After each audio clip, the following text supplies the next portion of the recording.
आके खोलो। अचानक ये क्या हो गया? बाबूजी, मुझे लगता है इसको हॉस्पिटल ले जाना पड़ेगा। आप एम्बुलेंस बुलाइए। हाँ बाबूजी बुलाता जल्दी। हूँ। लेकिन बेटा, राज बेटा, आके- डॉक्टर्सों की तो स्ट्राइक है, सारी डिस्पेंसरीज भी बंद होगी। मैं तो भूल गया। आप क्या करें? अंकित ये आंखें नहीं खोल रहा, प्लीज कुछ करो ना राज। अब तो इसे एक ही इंसान बचा सकता है।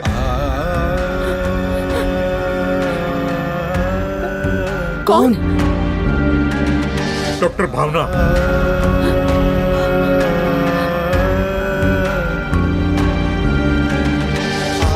हाँ, मैं अभी उन्हें बुला के लाता हूँ। अंकित क्या हुआ? आप गए क्यों नहीं? आज जो तुमने उसके साथ बिहेव किया है, उसके बाद वो क्या हमारी मदद करेगी?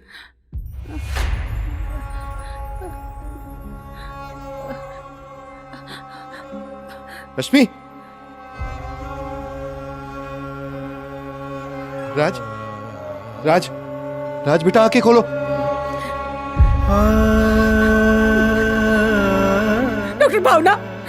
डॉक्टर भावना प्लीज दरवाजा खोलिए। डॉक्टर भावना प्लीज दरवाजा खोलिए। तुम अब क्या सुनाने आई हो? नहीं, मैं इस बार कुछ सुनाने नहीं आई हूँ, मैं आपकी मदद मांगने आई हूँ। प्लीज प्लीज मेरी मदद कीजिए प्लीज। आप, मैंने आपको जो कहा, जो बुरा भला कहा, उसके लिए मैं आपके पैर पड़ती हूँ। रश्मि, तुम रो रही हो? क्या हुआ? बात क्या है बताओ। राज को चोट लगी है, राज को बचा लीजिए प्लीज। क्या? राज को चोट लगी है और हाँ। तुम होगी? रुको, चलो, अरे चलो, क्या देख रही हो? चलो। डॉक्टर भावना, मैंने आपको इतना बुरा भला कहा और फिर भी आप मेरी मदद करने के लिए तैयार हो रश्मि, गई। ये वक्त वो सब बात करने का नहीं है। चलो पहले, चलो।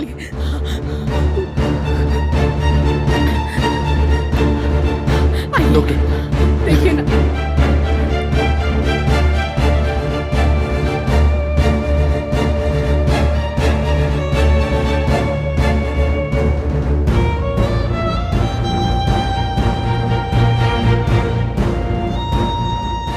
ओह माय गॉड, खून बहुत बह गया है। हमें जल्द से जल्द राज को खून चढ़ाना पड़ेगा। खून? लेकिन आज तो हॉस्पिटल की स्ट्राइक है ना, हो सकता है ब्लड बैंक भी बंद हो।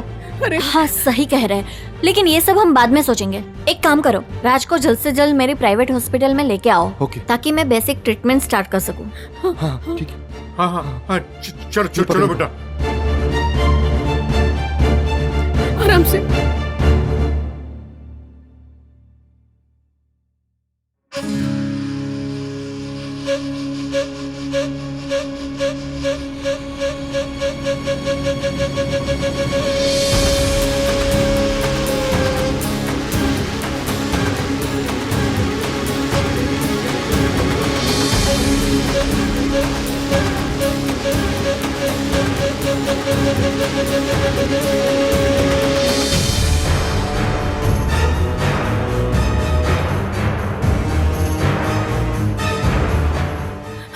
राज को कुछ रश्मि। होगा तो नहीं ना? कुछ नहीं होगा राज को।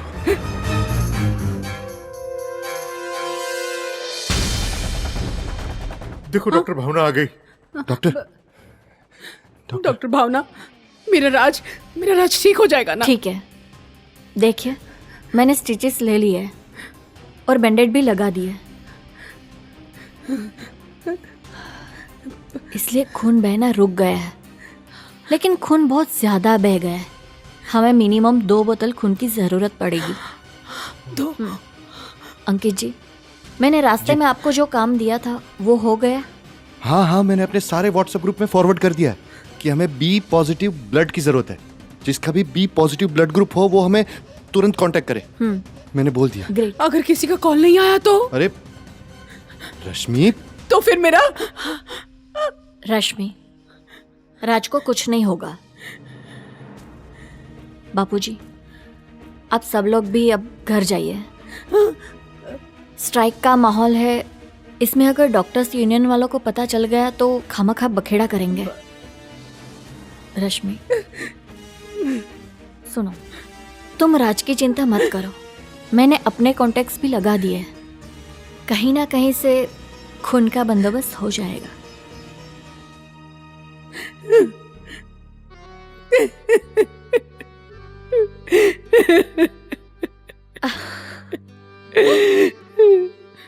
मुझे माफ कर दीजिए, मैंने आपको कितना बुरा भला कहा, फिर भी आपने मेरी मदद की।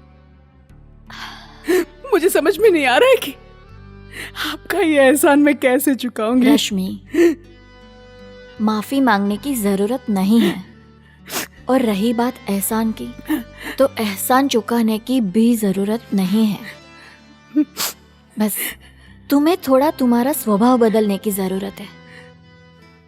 तुम्हें वाणी वर्तन में थोड़ा बदलाव लाने की जरूरत है।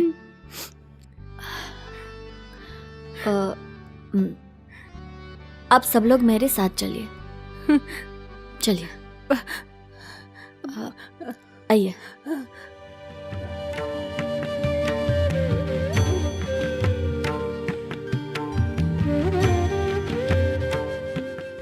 देखो रश्मि, ये हमारे गुरु प्रमुख स्वामी महाराज हैं। वे हमेशा कहा करते थे कि हमारी वाणी और वर्तन में हमेशा मिठास होनी चाहिए। चाहे आदमी छोटा हो या बड़ा, उनको हमेशा आदर देना चाहिए और उनके प्रति विवेकपूर्ण वाणी का प्रयोग करना चाहिए। और रश्मि, मैं हमारे गुरु प्रमुख स्वामी महाराज की इस बात से बिल्कुल सहमत हूँ। हमारे पारिवारिक रिश्तों में जो कड़वाहट आती है या फिर रिश्ते टूट जाते हैं, उसके पीछे का सबसे बड़ा कारण होता है हमारी खराब वाणी और हमारा खराब बर्ताव। अगर हमें हमारे रिश्ते को कायम रखना है, चाहे वो रिश्ते घर के लोगों के साथ हो या बाहर के लोगों के साथ, तो प्रमुख स्वामी महाराज की इस बात पर हमें गौर जरूर करना चाहिए और हमारी वाणी और बर्ताव में हमेशा मिठास और आदर रखना ही चाहिए। बिल्कुल सच कहा आपने डॉक्टर भावना। सच कहूं ना तो गलती मेरी ही थी। मैंने जब भी किसी से भी कुछ भी बोलना चाहा ना, वो हमेशा हमेशा गलत ही निकला। मुझे समझ में नहीं आ रहा था मैं किससे कैसा बर्ताव कर रही हूं, किससे क्या बोल रही हूं। जो मन में आया बस बोल देती थी, और शायद इसी वजह से मैंने बहुत कुछ खोया है। अपनों का प्यार, सालों पुराने रिश्ते नाते, मान सम्मान, बहुत कुछ खोया है।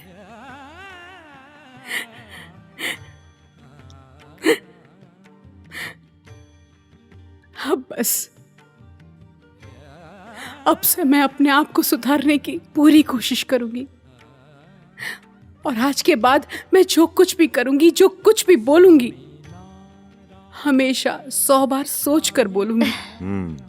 ये हुई ना बात। चलिए, अब बहुत रात हो चुकी है, अब सब लोग घर जाइए। मैं राज को चेक करके आती हूँ। ठीक है। हाँ।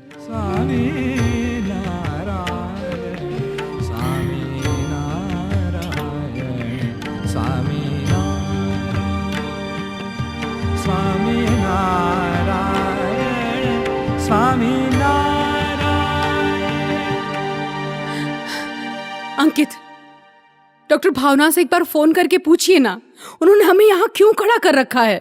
रश्मि, डॉक्टर ने हमें कहा ना कि वो राज की ट्रीटमेंट कर रही है, ऐसे में उनको बीच बीच में फोन करके परेशान करना।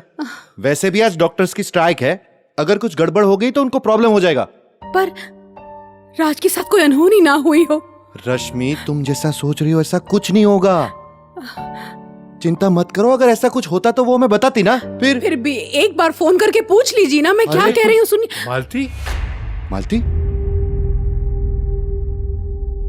मालती, तुम यहाँ? हाँ साहब जी, राज बाबा का पता चला तो मैं तुरंत आ गई खून देने के लिए।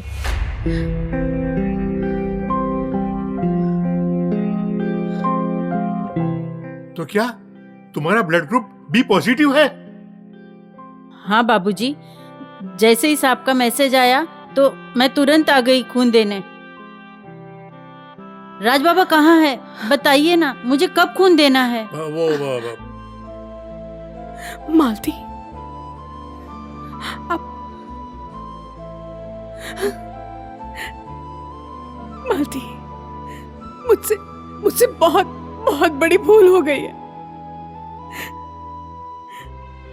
प्लीज प्लीज मुझे माफ कर दो।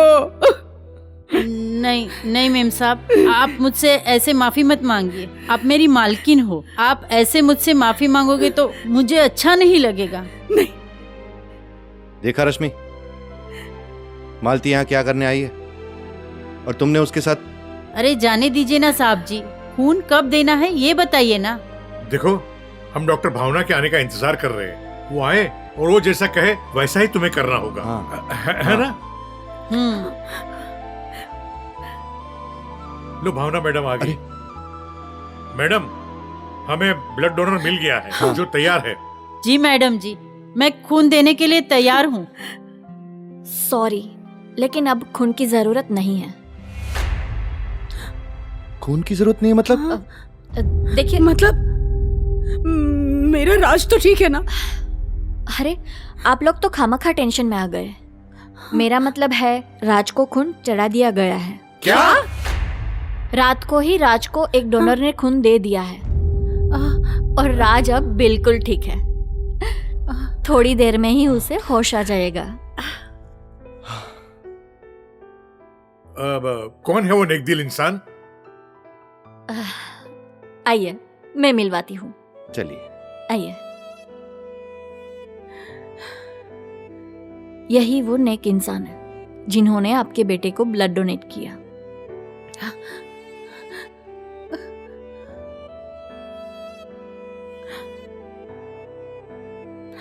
बुआ जी, बुआ जी आप? बहन जी,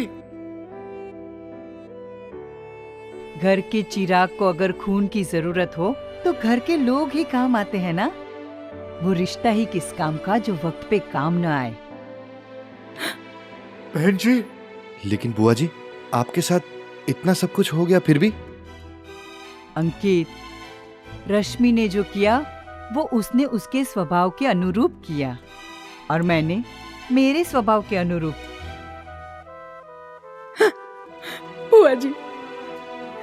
बुआ जी मुझे माफ कर दीजिए। बुआ जी, मैंने आपके साथ बहुत बहुत गलत किया है, मुझे माफ कर दीजिए। प्रमुख स्वामी महाराज कहते हैं ना, हमारे मुंह से निकला हुआ शब्द अगर फूल जैसा हो तो हमारे जीवन को और सामने वाले के जीवन को खुशबूदार बना देता है, और अगर तीर जैसा हुआ तो सामने वाले के दिल को और हमारे रिश्ते को छिन्न भिन्न कर देगा। बराबर ना रश्मि? जी डॉक्टर भावना, अब मैं समझ चुकी हूँ। देर आए दुरुस्त आए, लेकिन आ तो गए। चलो अच्छा हुआ, तेरी समझ में आ गई बात। सच कहा है किसी ने, वाणी और पानी फिल्टर करके यूज करना चाहिए, वरना प्रॉब्लम हो जाता है। इंसान जीतता भी अपनी वाणी से है और हारता भी अपनी वाणी से है। जी सच कहा आपने। मैं आप सबसे एक प्रॉमिस करती हूँ कि आज के बाद मेरे वाणी और मेरे वर्तन में शहद जैसी मिठास होगी। मम्मी। अरे राज, राज, राज, राज बेटा, होश आ गया तुम्हें? बेटा कैसा लग रहा है तुम्हें? भगवान का लाख लाख शुक्र है कि तुम्हें होश आ गया। हाँ, और हमारे लिए खुशी की बात यह है कि तुम्हें होश आ गया। हाँ बाबूजी। सही तो कह रहा है। हाँ? अंकित, सही तो कह रहे हैं बाबूजी। मेरा प्यारा बेटा।